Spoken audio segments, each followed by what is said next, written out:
नमस्कार मु गगन कुमार आपण को स्वागत जनाऊँ जनता एक्सप्रेस रु सुभद्रार सचेतनता रथ शुभारंभ कले मुख्यमंत्री राज्यव्यापी ठू सहर पर्यंत चलिबो एई सुभद्रा रथ सुभद्रा सचेतनता रथ को शुभारंभ करिसंती गाँ ठारू सहर बुलिब एई सुभद्रा सचेतनता रथ सुभद्रा योजना संपर्क में लोक सचेतन करिबो एही रथ एही क्रम में सुभद्रा योजना अस्मितार परिचय हेबो बोली कहिसंती मुख्यमंत्री सुभद्रा रथर शुभारंभ अवसर में मुख्यमंत्री मोहन माझी एही प्रतिक्रिया रखिसंती प्रति महिला स्वप्न पूरण करिबारे सुभद्रा योजनार मूल्य उद्देश्य बोली से कहिसंती।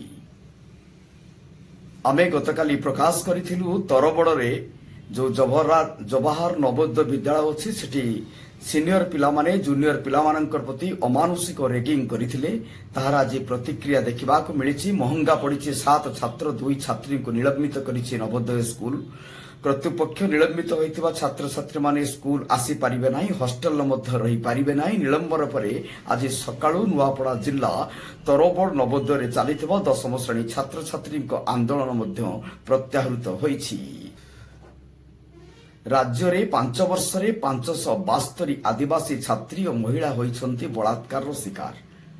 शुक्रवार विधानसभा रे जयपुर विधायकों प्रश्न रे एससी एसटी उन्नयन मंत्री एने उत्तर रखिछंती। तेबे थानारू रुजु होइतिबा 572 मामलारू 32 फैसला होइछि। 509 मामलार चार्जसीट दाखल होइथिबा बेले 31 मामला विचाराधीन थिबा एससी एसटी उन्नयन मंत्री नित्यानंद गंड प्रकाश करिछंती।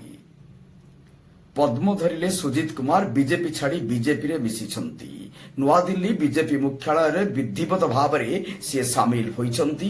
तेबे एमपी पदर इस्तीफा देबा परे तुरंत बीजेडी सुप्रीमो तांको दलरू बहिष्कार करिछंती। बीजेडी बहिष्कार परे भाजपा ऑफिस रे जाई पहुंची जाइछंती सुजित कुमार। नुआदिल्ली भाजपा मुख्यालय रे पहुंचीछंती सुजित एवं पद्म को हाथ रे धरिछंती। भिनेश फगाट और बजरंग पुनिया कांग्रेस सामिल हवा परे बर्षी रे ब्रिजभूषण। हरियाणा विधानसभा निर्वाचन पूर्व कुस्ती खिलाड़ी भिनेश फगाट और बजरंग पुनिया कांग्रेस दल में जोग देइछंती। भाजपार पूर्वतन एमपी तथा पूर्वतन डब्ल्यूएफआई मुख्य ब्रिजभूषण श्रेणी या पर एक बड़ विवृत्ति देइछंती। से कहिछंती भिनेश एवं बजरंग पुनिया कांग्रेस जोग देवा परे सेमानकर सत्यता सामना को आसीछि।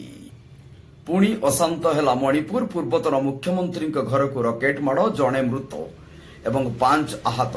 मणिपुर हिंसा भयंकर होबार लगी। सामान्य निरवता पर पुणी थरे हिंसा उग्र होइछि। कुकी उग्रवादी माने सक्रिय होइछंती ड्रोन माध्यम आटाक करिछंती।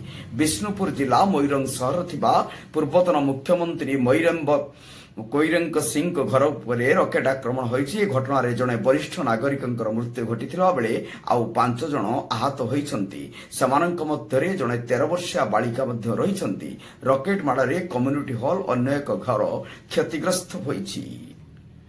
पुणी एक ट्रेन दुर्घटना लाइनच्युत है सोमनाथ एक्सप्रेस अल्पके बर्ती जाइछंती यात्री। ट्रेन रो 2टी बगी डिरेल होइथिबा सूचना मिलिछि। पश्चिम केन्द्रीय रेलवाई सीपीआर हर्षित श्रीवास्तव कहवा मुताबिक ट्रेन टी इंदोर रु आसीथिला। आज भोर Jabalpur rail station platform number 6 आड़ को जिबा बेले यह दुर्घटनाग्रस्त होइतिला। ट्रेन रो 2टी बगी लाइनच्युत होइतिला। स्टेशन ठारू 150 मिनट दूर रे एही घटनाटी घटिथिला। नमस्कार।